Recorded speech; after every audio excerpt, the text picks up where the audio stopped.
All right, thank you so much. So for those of you who don't know me, my name is Marieline Reedy. I am the council treasurer. I also serve on the Armour board as the president. And we have almost everyone from council here. So I will let everyone introduce themselves. Catherine, do you want to start? Sure, after I just muted. Hi. No, you're good. I'm Catherine Shook. I am one of your co-presidents this year along with Lori Burton. So super excited to be with you all. Thank you. And I'm Lori Burton, and I'm doing everyone a favor by keeping my video off.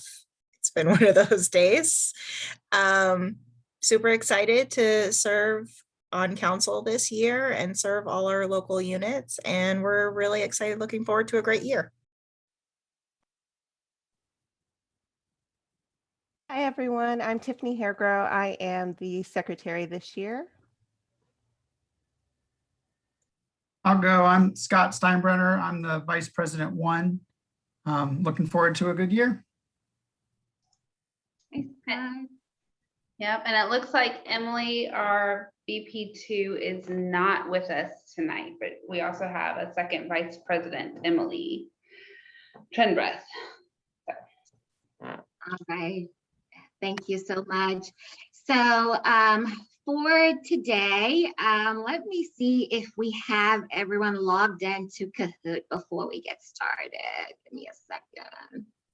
If you haven't, oh, we have a few people actually. You guys can go to kahoot.com, K-A-H-O-O-T, and put in the code 1503739, please. We're just gonna poll you guys, take a quick short quiz and see where you are at on the treasurer poll. Do you hear the sound? Yep, here we have some more people joining. Council, you guys can join as well. You can also give yourself an alter ego name. Oh, can we just get to it? This was very short, sorry.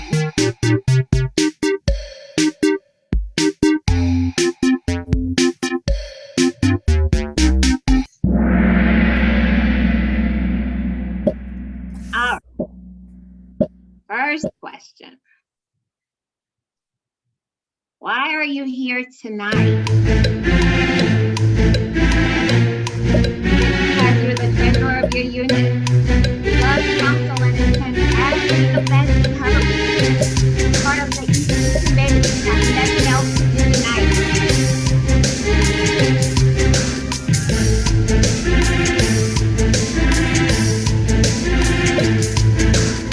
All right, 5 more seconds.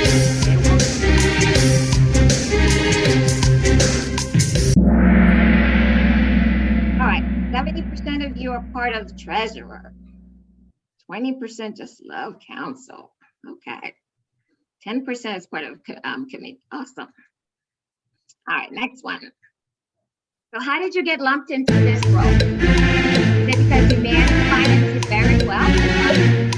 You was tricked into it. They begged you and bribed. There was no other appeal.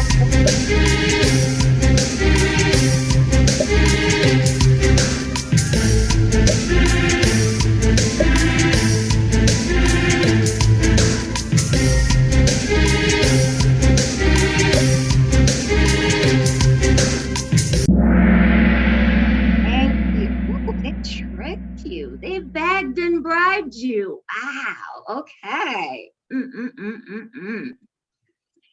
All right. Interesting. All right. So now we're going to see some knowledge-based. The budget is balanced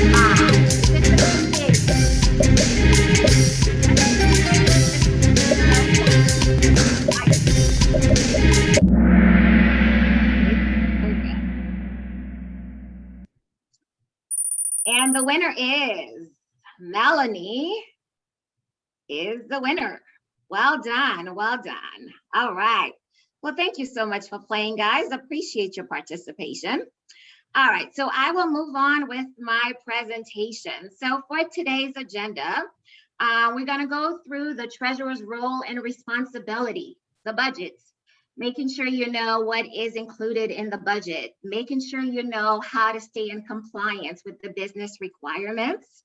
Also, we'll talk through the bank statements and reconciliations, check forms, form usage, deposit timelines, and storing money, the audit in 990. Although Susan just went through that training, we'll just go through it on a high level overview. And then we'll leave some time at the end to go through questions and answers, okay? So in terms of the roles and responsibility, the treasurers, those two items fall into two major buckets. You have the treasurer, who is the custodian of the funds, and that has many responsibilities that falls under that. So the treasurer manages the budget, right? They work with the executive committee, which makes up of the elected officers, the principal, and the parliamentarian, to determine that budget, which dictates how the money is going to be spent. The treasurer also manages the bank account and reconciles the bank statements, which will be part of their duty.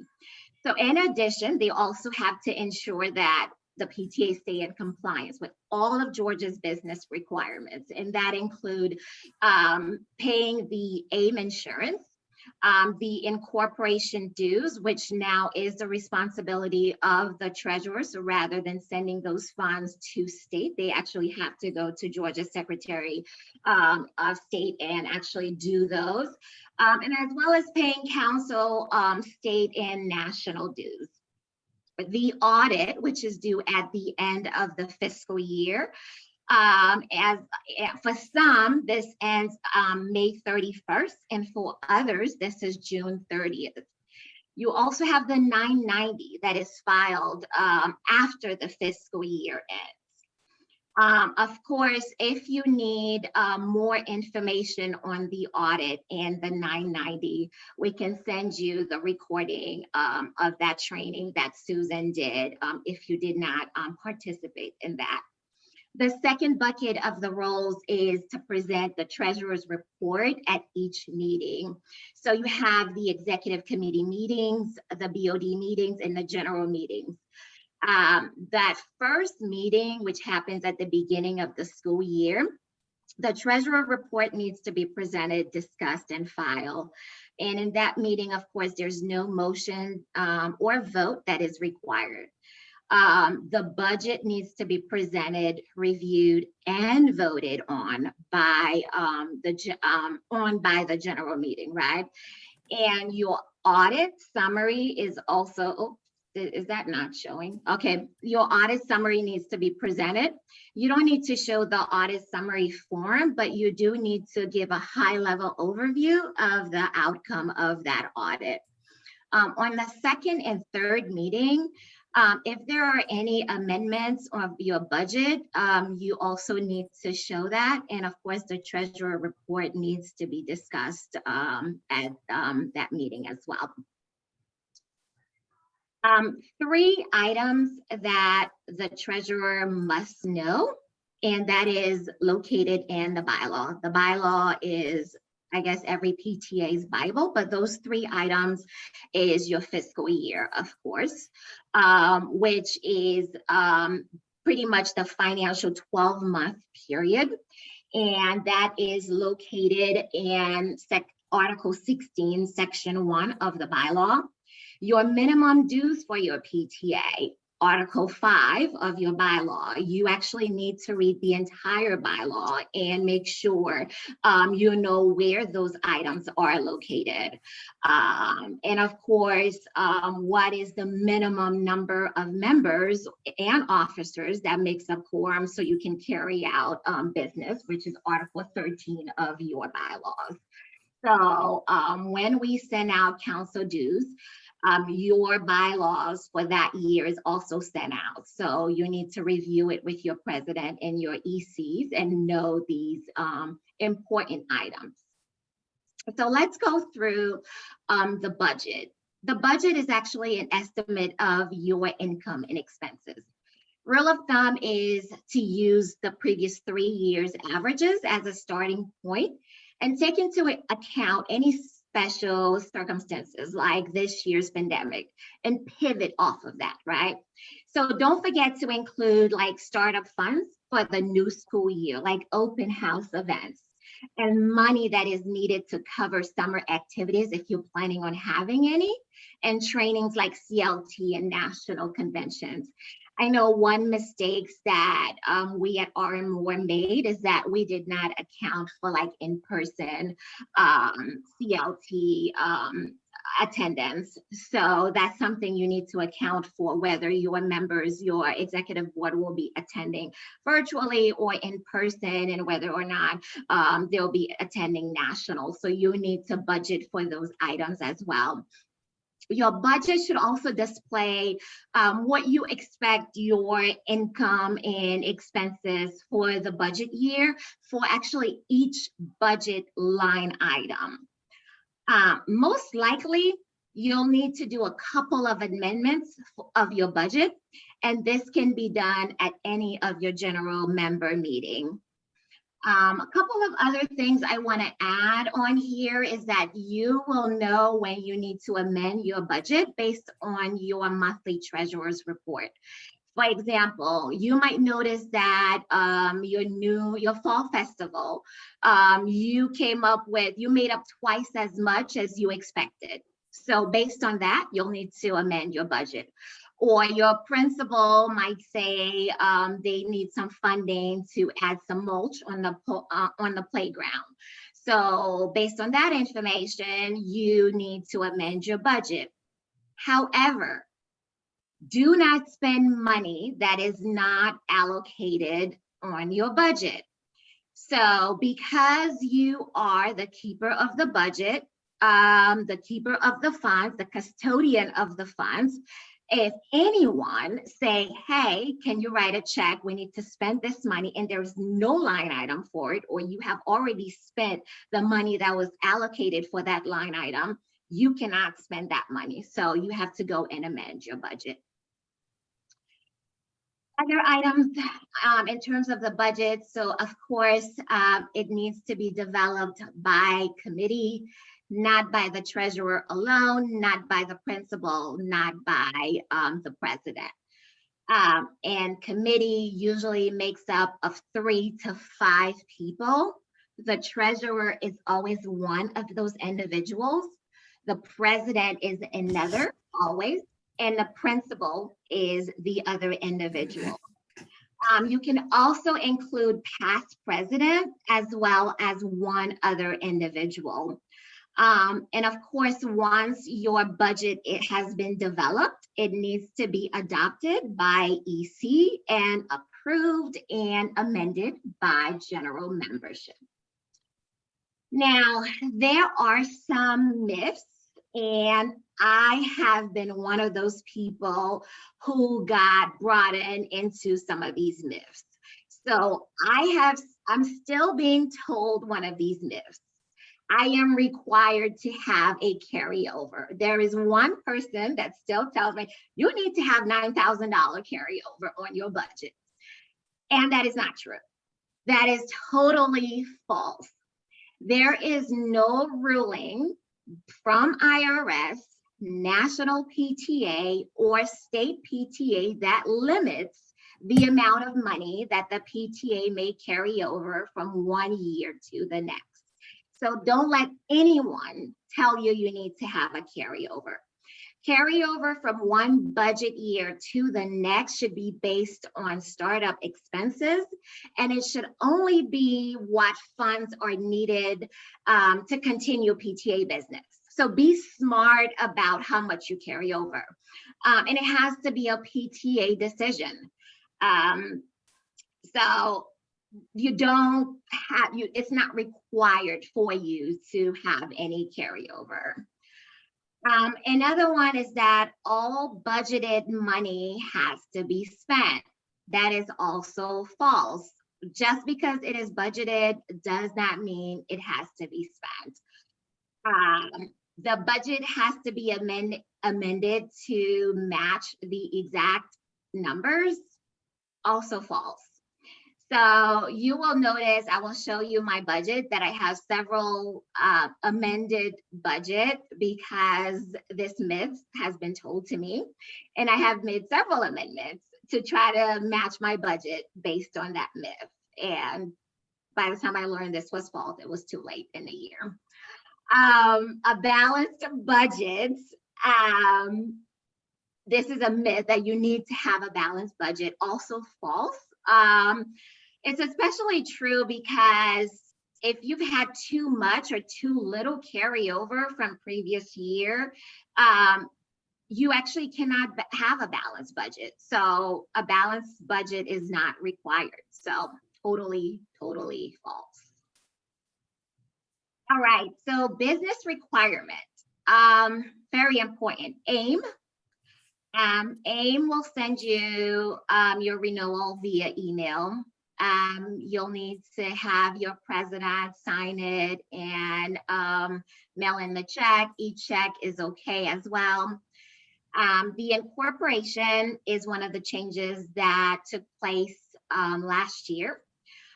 Local and now council PTAs will need to file their paperwork and payment directly with the Georgia Secretary of State Corporations rather than sending their money to the Georgia PTA office. So in order to do that, they need to know their SOS control number. If you don't know that number, council can provide that to you. That is something we can provide. So just reach out to us. Your incorporation filing needs to happen between January 1st and April 1st. After April 1st, you're considered late, and there is a penalty fee of $25 that the state will charge you. So just try to do it in the month of January so that you don't have to incur that late fee. The incorporation fee is $30. Also include that in your budget when you do your budget. Council dues, this is something that I will start sending out in the month of August. It is $125. Just include that in your budget as well and send in the payment as soon as you receive it. I will also be sending out updated bylaws along with that invoice. And of course, your state and national dues, which is $375 broken down by $150 and $225. And now with our new member hub, it's easy to remit those payments via via your bank, so you don't have to write a check, which takes a long time. And that is best practice to just pay your dues through member hub. All right, so I will take a break and ask at this point, do you guys have any questions?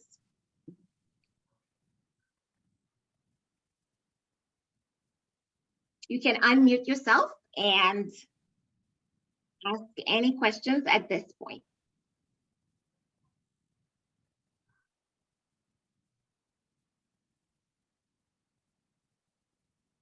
Going once, going twice. Oh, I see someone. Oh, maybe not. All right, I will move on. All right, bank statements and reconciliation. So everyone should have access to your bank statements. If you have online banking, of course, the treasurer and the president should have access. I actually give everyone access just for the sake of transparency. That way they can see what is going on in the account. No one in my PTA ever logs in, but I give them the login just in case they want to see what is going on into the account. When you get, in terms of reconciling your statements, you need 3 signatures: the president, the treasurer, and someone who is not a signer on your checking account.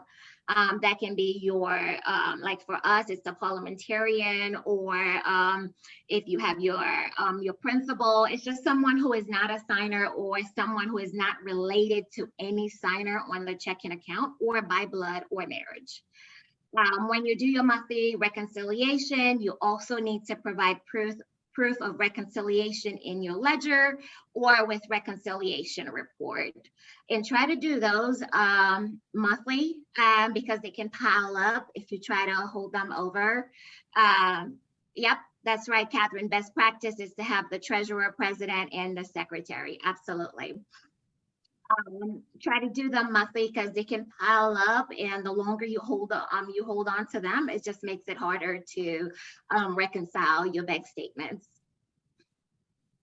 Form usage.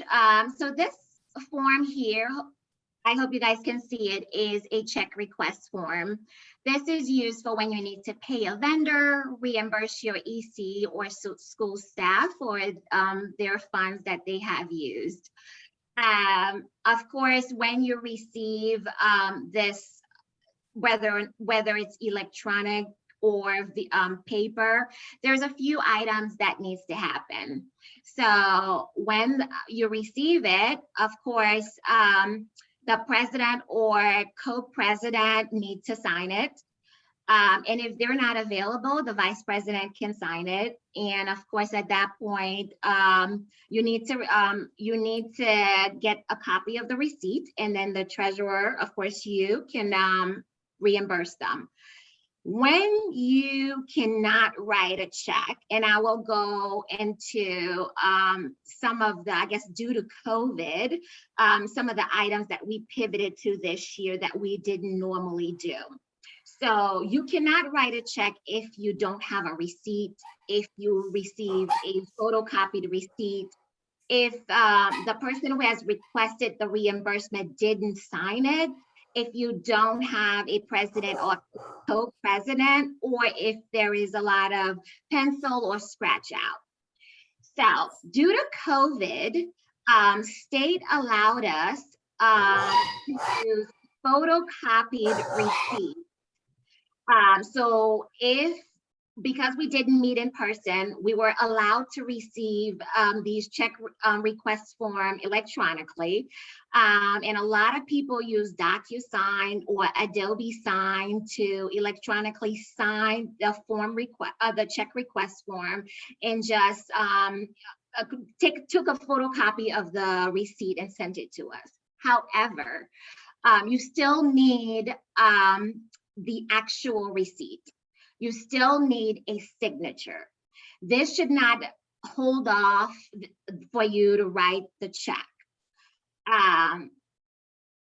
You still need a paper receipt. One of the items I didn't know, actually, which is what I'm going through right now, all these forms that I have received throughout the year with all electronic signatures. Now I'm chasing people down to try to get an actual signature and all of that. So you still need an actual signature. You still need a receipt. So this does not make it okay for you not to receive those. And it's just to expedite the process of you giving them, reimbursing them.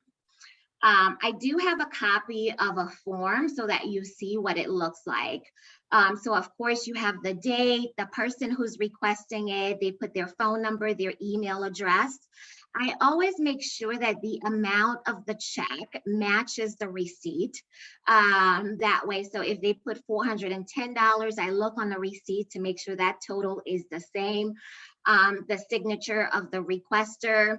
And the approval part, this is where the president and the co-president sign. If they're not available, of course, the vice president can sign it. And then the bottom part is where the treasurer put their information, the check number, what budget item that goes there, as well as they sign it at the bottom. The second form that I want to show you is the funds verification. And this one is for all deposits that come into your bank account, every single deposit, including your interest that has been put in the account. I do have a sample, two samples actually. One is for cash and check. You'll notice at the top, you have your coins and your currency, and then of course your check part. What I do want to call out is the membership piece. So regardless of what type of funds that has been deposited, if any of that funds go towards membership, that membership box needs to be filled out. And of course, it does require, in terms of the verification piece, 2 signatures. None of those signatures can be the treasurer. The treasurer's signature box is the last box at the bottom, where you put in the amount that is received, the date received, date deposited, and the treasurer's signature. That is the only box that you signed. You don't sign any of the boxes at the top. Again, this form is only for cash and check. We do have another form for, actually this one, this is the back of the cash and check, because you need to put the check numbers, who the check is from, and the amount. So that this is a double-sided. I always print mine double-sided, because that way you don't, I mean, if you can't print double-sided, I guess you can print 2 pieces, but I always print double-sided. But this is the back of it so that you can list your checks. And then we have the second funds verification, which is for WePay or deposits that has been put in the account. So the first part of the form, you don't fill that out. You fill the second part, which is section 2 for the credit card, and you list the amount that has been deposited. And of course, if any of that amount goes toward membership, you also complete the membership box. 2 signatures, and the treasurer fills out the treasurer box. All right, so, and there is also one for Square and PayPal. Same information, nothing special about this form as well. Just some call out I want to make in terms of funds verification. Typical problems that we see, signers that are related, or there's only one signature on that form. You actually need the 2 signatures. The dates are not filled in. And of course, the membership section not filled in. Again, if any of the funds go towards membership, that membership box needs to be filled in. Cash, check, and electronics, they all combined together. You cannot. That's why we have separate forms for cash and checks or electronics. Fees are missing. Deposit receipts, they're not attached. And then electronic deposit, documentations are also not attached. And these are the things that have been seen during the audit. So they'll come up on your audit summary. All right, some form usage myths that we've also heard of. Only EC members can fill out and sign forms. That is not true. Anyone who spends money on behalf of the PTA can be reimbursed, and as long as the expense was budgeted for, and that person should actually complete that check request form. A check request isn't required for EFT, ACH, e-check transaction. That is not true. Any funds that has been removed from the account, a check request form is required for it. And of course, the last one is a funds verification isn't required for electronic deposits such as Amazon Smiles. That is also not true. Any money that is deposited into the account requires a funds verification form. All right, so this piece here, deposit timeline, rule of thumb is if there is a deposit, try to do it within 24 hours or, as soon as possible. So for example, if you receive it on Friday and the bank is not open on the weekend, so on Monday morning, as soon as possible, go ahead and deposit it. Money should never be taken home. One of the ways to eliminate that is to have a safe at the school or a drop box where only a few individuals have a key to that drop box or the safe. And of course, discuss with your principal if the school vault may be used, if there's a lot of money, 2 people to the bank for safety reasons. Best practices for storing money, keep a log in ink, money in and by whom, by date. And of course, only account signers have a key and combination. Treasurer's report, because this is small, I actually have an actual treasurer's report to show you guys. Just bear with me. All right, so this is an actual treasurer's report. Let me show you this. These are, again, they are prepared monthly. And a treasurer's report can really be either a profit or loss statement, a budget report combination. It doesn't have to be something like this. The main thing is that it must include like your starting balance, right? It has to include that.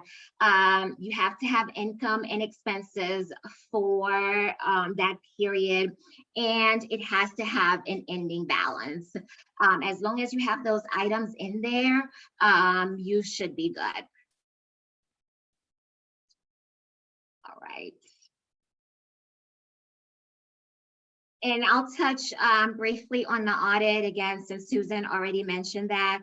You do need to print out the form to take your books to the auditor, fill out the top part and make sure you include the year that the audit is valid for. Use the checklist, this checklist right here, so you can gather all of your documents. And of course, once the audit is complete, just ensure that you upload it onto Member Hub and send it to council, district, and state. One item that Susan wanted me to include here, even though she has already talked about it, is your 990. As you know, the process has changed already. Just ensure that, if your PTA make under $50,000 in gross revenue, you need to do the 990-10. If you make this between 50K and 199K, you need to do the 990 easy. And of course, anything greater than that, you have to do the full version of the 990.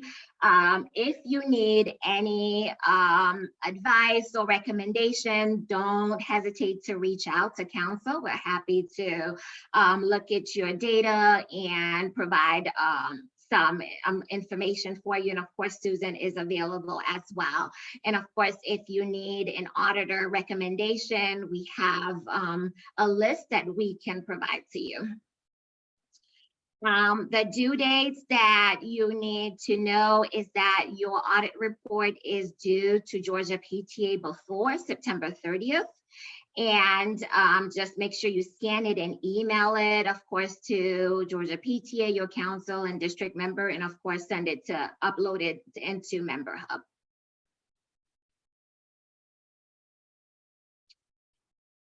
Document storage. So just the main thing to know about is that just because the person before you and the last 5 has done it a certain way doesn't mean you have to do it that way when you've come on. Choose your own process, find what is best for you and simplify it. If the person before you used QuickBooks Online, you don't have to use it if you don't know how to use it. If you prefer to use Excel, use Excel. If you don't want to use Excel, use QuickBooks Online, whatever is easiest for you. If you want to go paperless, go paperless. I know I keep my reports on Google Drive and I give everyone access to the Google Drive file just for the sake of transparency, so that everyone can have access to the budget. That way people don't have to email me and ask me, what is the line item budget for that item? They can just go on to the Drive and look at that item for themselves. So just figure out what works for you and use that system. I know also for me, just a couple of items I wanted to show you that would probably simplify the process for you if you are new to Treasurer. I buy these file folders, the big binder for the heavyweight sheet protectors. kind of 200 of them. And I use these in my binders so that it keeps all the papers nice and neat. It just helps simplify the process. So you choose what works for you and use those. And another one I do is for the monthly reports. I also use these, the customizable, the 9-pack customizable monthly dividers. They're already labeled all the months. So I don't have to keep buying them. Amazon sell these like $6, which is super cheap because if you go to Walmart, you can buy like 1 month for $6. So I buy the, what is this? 6. So you try to find things that actually works for you and then use that system. Last item that I have before I go to a full Q&A is theft and fraud. If there's no opportunity, then there won't be no theft. I tell people that although orange looks really good on me, I cannot go to jail and leave my children motherless. So I will not do anything illegal for anyone, which is why I keep a transparency into anything. So just make sure there is no opportunity whatsoever. And if you feel like, if you suspect any fraud or theft, just reach out to your council leaders for assistance. That is my last slide. So I will open it up for questions.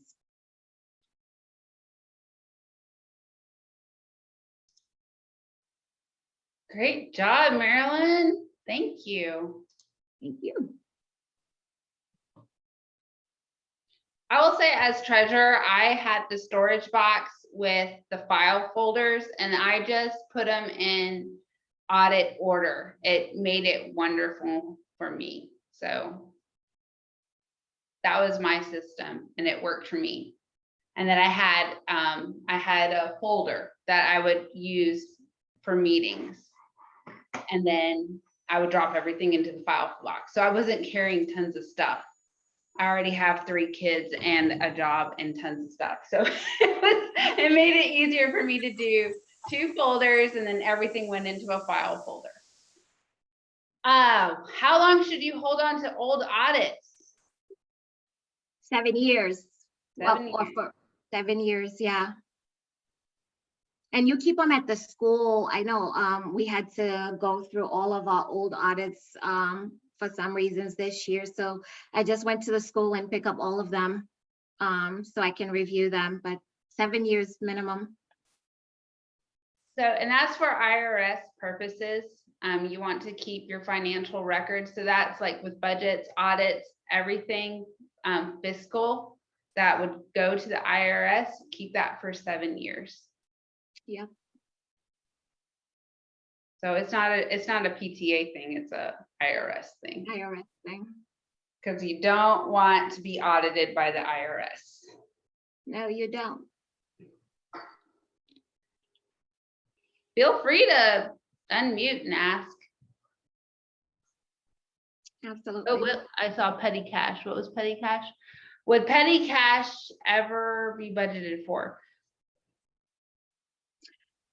So I did have petty cash in my budget this year, but we didn't use petty cash, I guess because of COVID. Yeah. So Lori posted a link saying audits are kept forever as retention. So, and there's a link. So Okay. why would you budget petty cash when the cash be used for a specific line item? So for when we had festivals and stuff, we have a petty cash line and it was $300, I think. And so petty cash, yeah. So it's set up for cash boxes and the same amount of petty cash that is brought out is gone back in and it gets its own check request form, fund verification form. That way that you know that that line is always 0. So it comes in, it goes, and it comes out and it goes back in the same amount.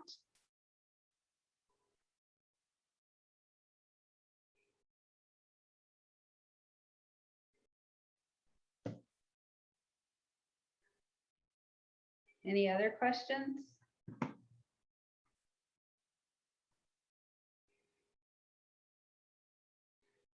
if I missed any. Don't see any. Oh, we're setting the bar high for Scott. Okay. Thank you, Scott. But you guys will get a copy of the recording for today's training, as well as the PDF, I guess the PDF version of the slides. I think that's what you sent out, right, Catherine? Or do you Yep. send the PowerPoint? No, the PDF. We'll do the PDF. PDF and then we'll send, now that we have a YouTube channel, the recording will be put on YouTube because we're running out of digital storage space. That's where we're putting things now. Our video. And of course, if you guys have any other question, council's always here. So you guys can go on our Facebook page. You have our email addresses, our contact information. You can always reach out. Absolutely. And if you have any treasurer questions, Marilyn is your girl. So Absolutely. I'll add my email address on the cover of the slides. You guys can definitely email me. you All covered right, it, well, Marilyn. They don't have any questions. Great job. all right. Yes, great training. Thanks, Tiffany. Thank you. I appreciate it. You are very welcome, and thank you for coming on and spending your evening with us. I guess we will give you 15 minutes back into your evening. So thank you. Thank you. Thank you. Thank you. Miss Bye-bye. Stafford.